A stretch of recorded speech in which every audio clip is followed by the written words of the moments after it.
فرشتوں کی مختلف اقسام اور ان کی ذمہ داریاں۔ فرشتوں اور جنوں کی بہت سی اقسام اور صفات قرآن اور احادیث صحیحہ میں مذکور ہیں۔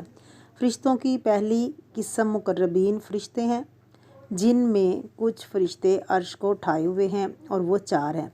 قیامت کے دن جب اللہ تعالیٰ لوگوں کا حساب لینے کے لیے نزول اجلال فرمائیں گے تو اس وقت وہ فرشتے 8 ہوں گے۔ پھر کچھ فرشتے ایسے ہیں جو ہر وقت اللہ تعالیٰ کے عرش کے گرد گھیرا ڈھالے رہتے ہیں۔ انہیں مقربین میں سے کچھ فرشتے ایسے ہیں جو بہت سے فرشتوں کے سردار ہیں۔ مثلاً فرشتوں کی ایک قسم رسولوں یا پیغمبروں کی ہے۔ ان کے سردار جبریل ہیں، جن کی بہت سی صفات قرآن پاک میں مذکور ہیں۔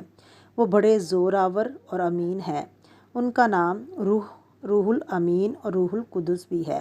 انبیاء علیہ الصلاۃ والسلام کے دلوں پر یہی جبریل اللہ کا کلام لے کر نازل ہوتے رہے ہیں۔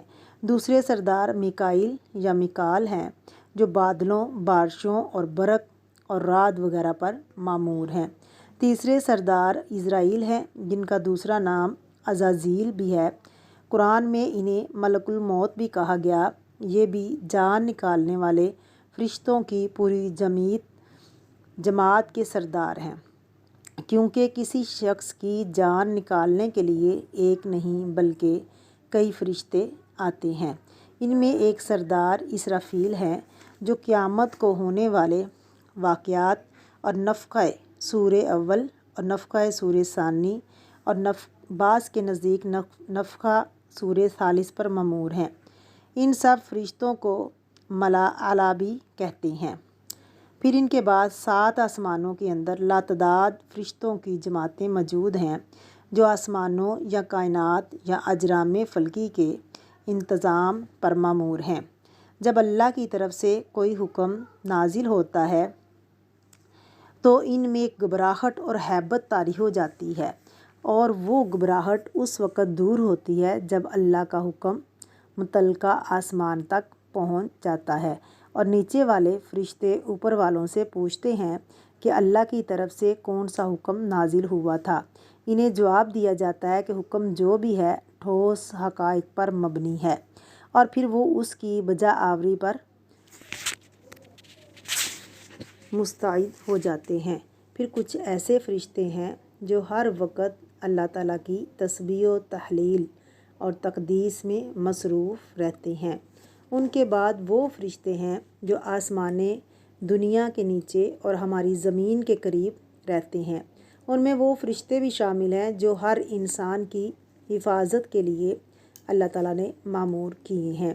وہ بھی ہیں جو انسانوں کے اعمال نامے لکھنے والے ہیں، اور وہ بھی ہیں جو اللہ کے بندوں کی بروقت مدد کو پہنچتے ہیں، اور وہ بھی ہیں جو اللہ کی راہ میں چلنے والوں، مثلاً جہاد، طلب علم کی خاطر سفر کرنے کے راستے میں اپنے پر بچھاتے ہیں۔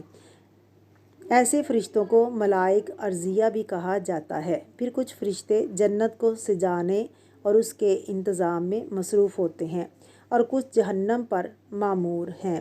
ان کی تعداد 19 ہے، یعنی جہنم میں 19 قسم کے عذاب ہوں گے، جن کا انتظام ایک ایک فرشتے کے سپرد ہے۔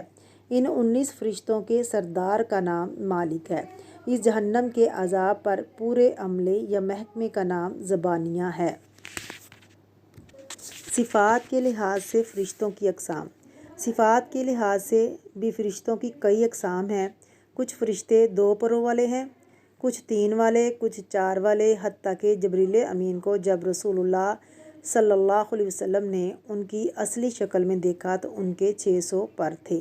اور یہ تو ہم بتا چکے ہیں کہ فرشتوں کی پیدائش نور سے ہوئی ہے، جو نہایت لطیف چیز ہے۔ سب سے لطیف تو اللہ تعالیٰ کی ذات ہے۔ پھر حاملین عرش اور گھیرا ڈھالنے والے اور مقربین فرشتے ہیں۔ پھر ان کے بعد آسمانوں کے فرشتے، پھر ان کے بعد ملکوت ارضیہ کی باری آتی ہے، گویا نور اور اس کی لطافت کے بھی کئی درجے ہیں۔ ملکوت ارضیہ نسبتاً کم لطیف ہوتے ہیں، تاہم ان سب فرشتوں میں چند صفات مشترک پائی جاتی ہیں۔ مثلاً سب فرشتوں کی تخلیق نور سے ہوئی ہے۔ سب فرشتے اللہ کے فرما بردار اور عبادت گزار ہیں، اور یہ ان کی عبادت اضطراری ہے، اختیاری نہیں، یعنی وہ اللہ کی نافرمانی کر ہی نہیں سکتے کیونکہ ان میں شر کا مادہ موجود نہیں ہے۔ انسانوں کو نظر نہیں آ سکتے، اور یہ سب فرشتے اپنی شکلیں بدل سکتے ہیں اور ہر مقام پر پہنچ سکتے ہیں۔